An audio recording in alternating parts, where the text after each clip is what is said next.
உலகெங்கும் வாழ்ந்து கொண்டிருக்கிற சன் தொலைக்காட்சி நேயர்களே, உங்கள் அத்துணை பேருக்கும் என்னுடைய விநாயகர் சதுர்த்தி திருநாள் நல்வாழ்த்துக்களை தெரிவித்துக் கொள்கிறேன்.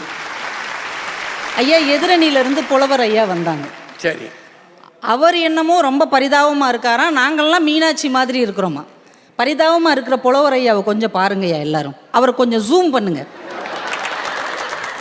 பெண்கள் தான் ஏன் மேட்சுக்கு மேட்சா போடுவாங்க. அவர் வேட்டியில் உள்ள பார்டருக்கு மேட்சா சட்டை போட்டு வந்திருக்கிறாரு. இவர் தான் பரிதாபத்துக்கு உரியவராம். புலவர் ஐயா முகத்தை பாருங்கய்யா, பரிதாபமாவா இருக்கிறாரு. அவர் புலவரே கிடையாதுங்கய்யா. எவ்வளவு மலர்ச்சியோட இருக்கிறார். அவர் புலவர் இல்ல, ஃப்ளவர். சன் டிவியில பேசுறதுனால அவர் சன்ஃப்ளவர். கோவப்பட்டாருன்னு அவர் காலிஃப்ளவர். ஐயா ஒன்றும் இல்லை, இன்னைக்கு விநாயகர் சதுர்த்திங்கய்யா. இன்னைக்கு நம்ம வீட்டில் என்ன நடக்குது? கொலக்கட்டை பிடிச்சது யாரு? மனைவி. சுண்டல் அவிச்சது யாரு? மனைவி. பொங்கல் வச்சது யாரு? மனைவி. பிடிச்சு வச்ச பிள்ளையார் மாதிரி உட்காந்துக்கிட்டு பிரசாதத்தை ஒரு பிடி பிடிக்கிறது கணவன். இதுல யாரு பரிதாபம்? சாப்பிட்ற நீங்க பரிதாபமா? நீங்க சாப்பிட்றத வேடிக்கை பார்த்துக்கிட்டு நிக்கிற நாங்க பரிதாபமா? ஏன் மனைவிங்கிறவ வெறும் மனைவியா மட்டுமா இருக்கிறா? காலையில் கணவனை எழுப்பி விடுற அலாரமா இருக்கிறா. சரியான நேரத்துக்கு அவர் ஆஃபீஸுக்கு அனுப்பி வைக்கிற கடிகாரமாக இருக்கிறா.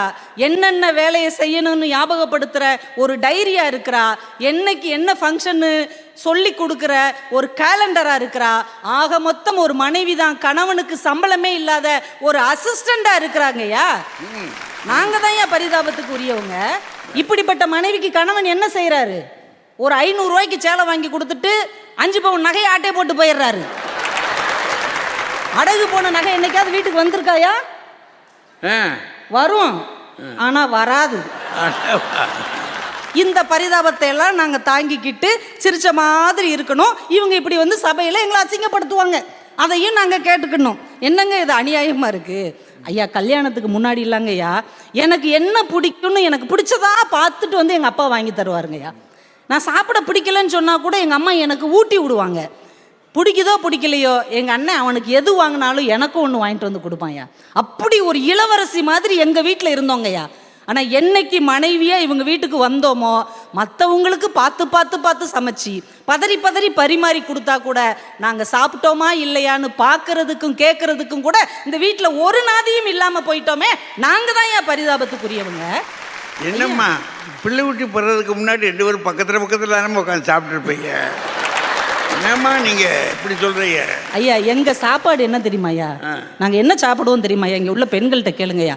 ஆறி போன டீ, மீந்து போன இட்லி, தீஞ்சி போன தோசை, இதுகெல்லாம் மிச்சம் வச்ச சோறு, இதை சாப்பிட்டு நாங்கள் உயிர் வாழ்ந்துக்கிட்டு இருக்கோம் ஐயா.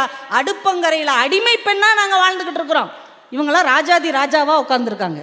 எந்த அதிகாரமும் இல்லாம எந்த உரிமையும் இல்லாத எங்களுக்கு பேர் மட்டும் என்ன தெரியுமா? இல்லத்து அரசி. ஐயா நானே பாதிக்கப்பட்டேயா, நானே நேரடியாக பாதிக்கப்பட்டேன்.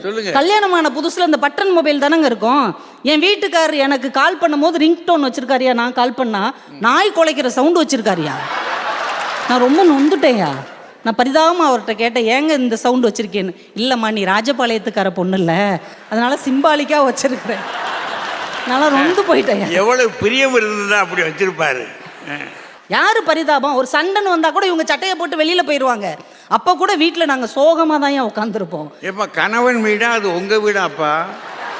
ஐயா அது அவங்க வீடு தானேயா.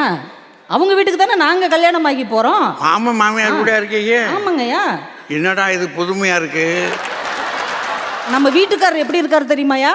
அவங்க வீட்டு ஆளுக வந்தா சார்லி சாப்ளின் மாதிரி மூஞ்சி சிரிச்சமானக்கே வச்சிருக்கிறாரியா. எங்க வீட்டு ஆளுக வந்தா கிட்லர் மாதிரி இப்படியே உருன்னு வச்சிருக்காரு. உங்க தங்கச்சி வந்தா சந்தோஷமா இருப்பாரு. அது வந்தா மட்டும்தான் சந்தோஷமா இருக்கிறார். என்ன ஒரு பழக்கமோ இது என்ன முறையோ ஒன்றும் தெரியலங்கய்யா. இன்னும் சில வீடுகளில் நீங்கள் பார்த்துருக்கீங்களா ஐயா? அலுவலகத்தில் நாங்கள் பெரிய பாஸாக இருப்போம், ஆனால் வீட்டில் இவங்களை டைம் பாஸுக்குன்னே வச்சுருப்பாங்க ஐயா. 20 வருஷம் இந்த மனுஷன் சொல்லுவார் உனக்கு என்ன தெரியும் உனக்கு என்ன தெரியும். 20 வயசானோடனே மகன் சொல்லுவான் ஏமா உனக்கு என்ன தெரியும், பேசாம ஆய பத்திட்டு கம்முன்னு இருக்கு. அப்ப இவ்வளவு எல்லா இடத்துலையும் ஒரு குறை கேட்கிற பெண்களாகத்தான் நாங்க வாழ்ந்துகிட்டு இருக்கிறோமே தவிர ஒரு சந்தோஷமான வாழ்க்கை எங்களுக்கு இல்லவே இல்லைங்கய்யா. இவ்வளோ பெரிய உலகத்துல இந்த பெண்களுக்குன்னு என்ன இடம் இருக்கு தெரியுமாயா? கல்யாணமான மனைவிக்கு ஒரு தீப்பெட்டி சைஸ்ல இருக்கிற இடம் தெரியாம இருந்துட்டு போற ஒரு வாழ்க்கை தான் பரிதாபப்பட்ட மனைவிக்கு கிடைத்திருக்கிறது. பரிதாபம் கூட சொல்லக்கூடாதியா, பாவப்பட்ட ஜென்மமாக அந்த வீட்டில் இருக்கிறவள் மனைவி மட்டுமே. ஒரு ராஜா மாதிரி இருக்கிறவர் கணவன் என்று சொல்லி வாய்ப்புக்கு நன்றி கூறி விடைபெறுகிறேன். நன்றி, வணக்கம்.